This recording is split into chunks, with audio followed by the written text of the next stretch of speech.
right, it's time for some more pitch side coaching, Padmaja. So time now to invite the director of Saarloha Advanced Materials Private Limited and Managing Director Kalyani Steels, Mr. R.K. Goyal, to share his winning playbook on the green goalkeeper. But first, take a look at this. In a world striving for green, one industry stands as a guardian of change. Revolutionary materials, redefined for the planet. R.K. Goyal leading the green materials movement. A defender of the planet's future. Join him as he shares a vision for a sustainable tomorrow. The Coach Speak.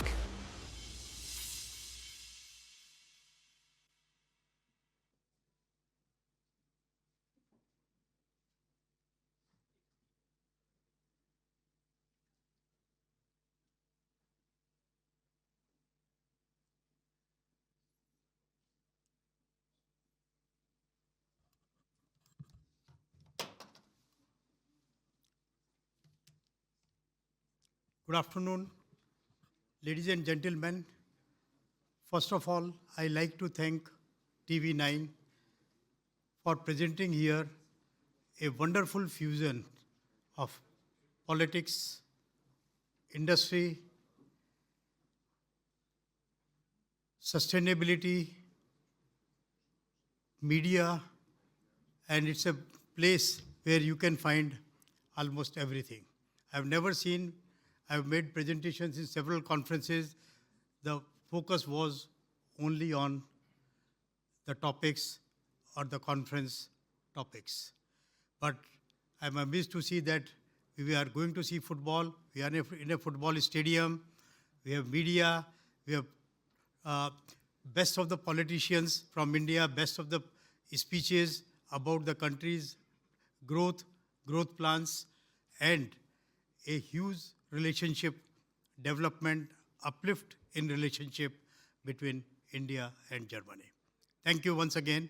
Let me now make my presentation. Now, from the human-induced warming reached approximately 1 degree centigrade above pre-industrial level till 2017. And it is expected to go to 1.5 degrees centigrade by 2040. You have already seen the way environment is behaving, the way glaciers are melting, so on and so forth.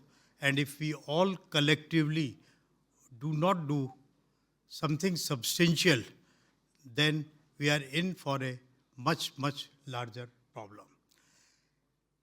By 2040, we will already be at 1.5 degrees centigrade, and while the global targets are 1.5 degrees centigrade by end of this century. So something substantial is required to be done, and in COP, all of us have made various commitments and need to follow that.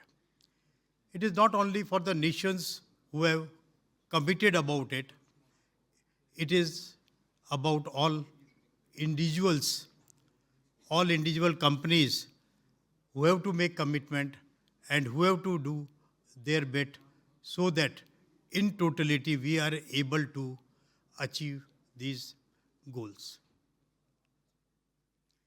Now when we come to India, last year we produced around 141 million ton of steel, and we generated around 358 million ton of CO2. Like typically in India, we are generating 2.5 ton of CO2 per ton of crude steel production, while global average is around 1.91. Global average is 7% of total CO2 emissions in the country are from steel sector, while in India it is 12%. So we need to do much more, and we find there is a huge potential to do much larger things in India, as we are blessed with so many positives. Now, if we do not do anything, we leave the situation as it is. As a country, we are planning to create capacity of around 300 million ton by 2030, and the production may be around 255 million ton. And if nothing much is done, then we are going to double our emissions by 2030. So, if we need to do, we need to act, and we need to do something substantial. Now, this is basically a flow diagram of an integrated steel plant, where the first portion, which is in a box, is basically iron making, where you produce by blast furnace route with coke oven, sinter plant, pellet plant, hot metal. And this is subsequently converted into steel by BOF, EOF, or electric arc furnace, and then subsequently refined and rolled to produce steel. In the first portion, almost 70% of emissions are there, and in the rest, it is 30%. So, what we did, that we first attacked the 30%, which we believe is a low-hanging fruit. What we did, we converted all our energy, what we are using in our plant in Pune. We have two steel plants, one in Pune, which is based on electric arc furnace. Other plant is an integrated steel plant in Hospet, Karnataka, which is an iron ore bowl. So we changed 100% of our RE energy to RE energy from thermal energy. We eliminated 100% of fossil fuels which we are using in our plant and converted them to either RE-based operations or biofuel. And in the process, we could reduce our carbon footprint substantially. Like, to begin with, it came down to around 190 kg in scope 1 and 2 per ton of crude steel. But even by subsequent improvements, it has come to just 105 kgs. And we are in the process of developing it further, and maybe in another few months, we will present you results which I don't think anybody is thinking in the world. Now, typically in an integrated steel plant, there are four parts. One is production of renewable energy. Second is green hydrogen production. Third is DRI, using green hydrogen as reductant instead of coke. And fourth is converting into steel, EF, SF, or induction furnace. Now, renewable energy technology, equipments, this part is exceptionally well developed in the country. Like, we had set up some 82 megawatt of solar and wind energy plants, which has helped us in taking care of our 100% of RE energy plant. The second part is green hydrogen production. Now, lot of work is going on in this. At certain level, this is already getting produced. Mr. Tripathi has mentioned in the morning, lot of production of hydrogen will start happening in the country and has already started. But a million ton of steel plant typically requires almost 65,000 tons of hydrogen. And hydrogen is very difficult to transport. So one possibility is you have hydrogen production manufacturing along with the steel manufacturing facility, and RE power plant, you have to bring RE power to produce RE power based hydrogen, or you produce hydrogen somewhere else, convert it to ammonia, bring ammonia to your plant, and again dissociate ammonia into hydrogen and nitrogen, which makes it further expensive. So this need to be really worked in a manner that it becomes cost competitive and you are able to produce at the steel plant site. Third part is DRI making. Now, basically with natural gas, DRI manufacturing process is very, very well established. It is there in India since more than 27, 28 years. But in India, we have an issue related to first, availability of the gas. Number two, availability of gas at competitive price. But this may not be the situation in many other countries, so this can be done. And the technology, this itself can reduce CO2 footprint by almost up to 45%. And this process itself need to be tried to use 100% of hydrogen. There is already a plant running in Sweden. It's a pilot plant operating at 1 ton per hour production, and it is doing well. But then at a large commercial scale, a lot of work is going on, but one need to really produce. And once this DRI is produced, then this DRI can definitely be melted in EF or SF, and the green steel is produced. Eventually, some such process need to be really developed where from iron ore you can produce green steel. Now, let me talk about green steel at Saarloha. Now, a brief overview of Kalyani Group. We have a group sales turnover of around $4 billion. We have manufacturing footprint at 23 locations and quite a few in Europe also. We have a market cap of greater than 14 billion and a workforce of more than 12,000 people. We are manufacturing steel for various critical applications which requires steel which is highly clean and with a very high level of properties including fatigue strength. We are producing for aerospace, outer space, defense, nuclear, oil and gas, submarine, railways, wind power, automotive. Many of these sectors are new age, which are really helping us in supplying steel to them, to remain in high value-added steels, and at the same time, these are the sectors which are looking for green steel, of course, beside automotive. On that, automotive is basically our largest sector. Now, we manufacture steel through electric arc furnace route. We have a capacity to produce 204,000 tons. And this 100% of capacity, we are able to produce green steel. We have started producing since last more than 2 years.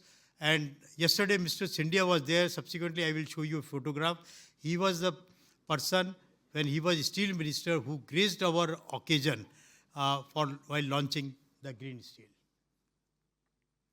Now, as far as our manufacturing facilities are concerned, we are melting in electric arc furnace, which is 100% powered by RE.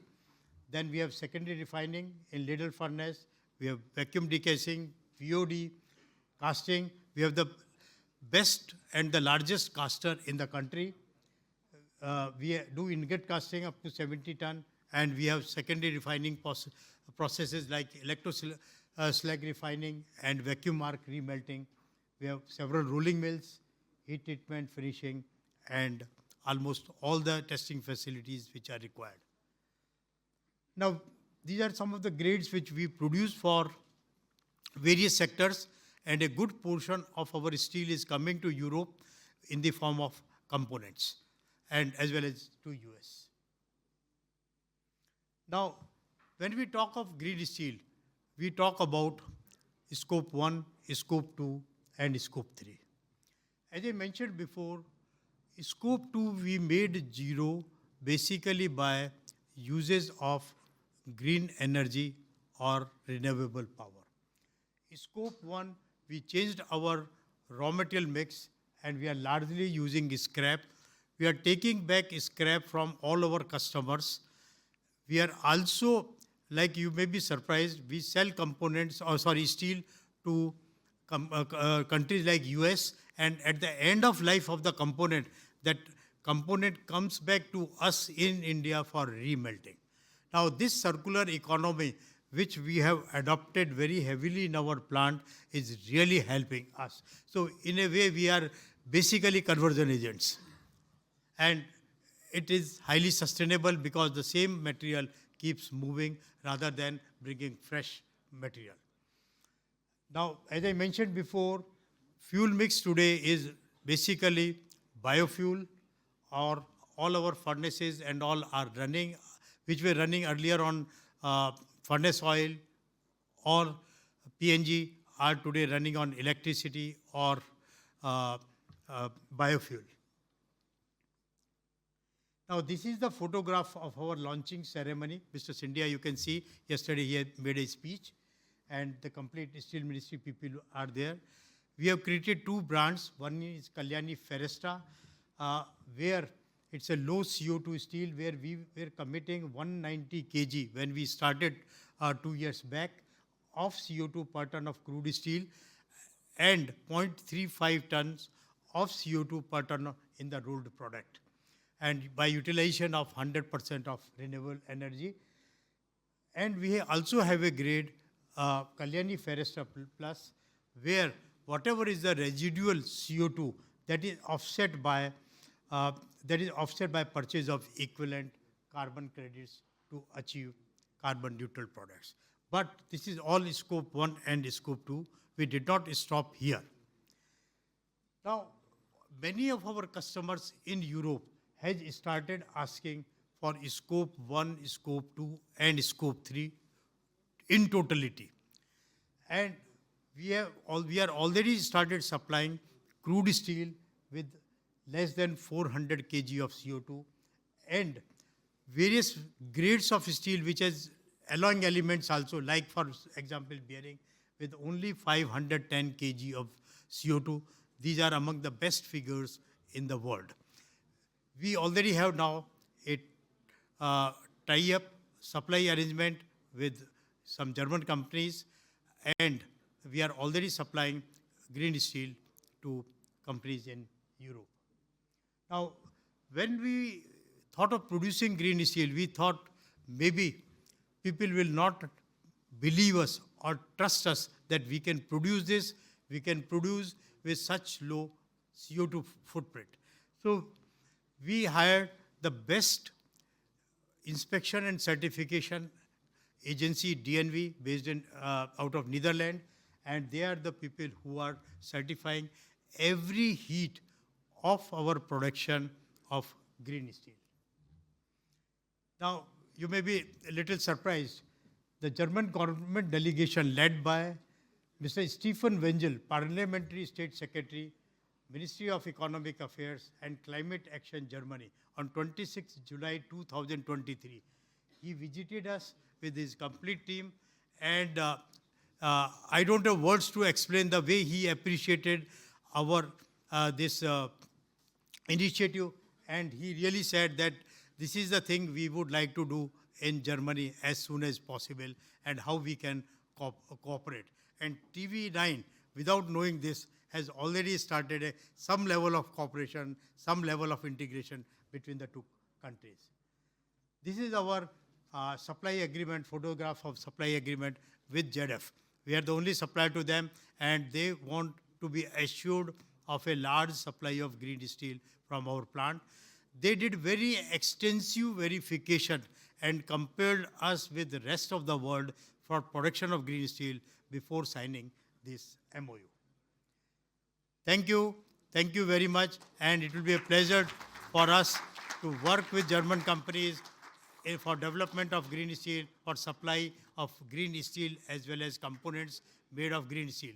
In fact, this is one offering to all our customers that if you are planning to buy, you did not buy subsequently, you are planning to buy steel from us, green steel, then we can support you in producing green components. So whatever is the technology, whatever is the support required, there is no charge for that, and we will support you for doing the same. Thank you very much. Thank you, TV9, once again. Requesting Mr. Goyal to please stay on stage, requesting Varun Das and Roman Casper to please take the stage to felicitate Mr. Goyal.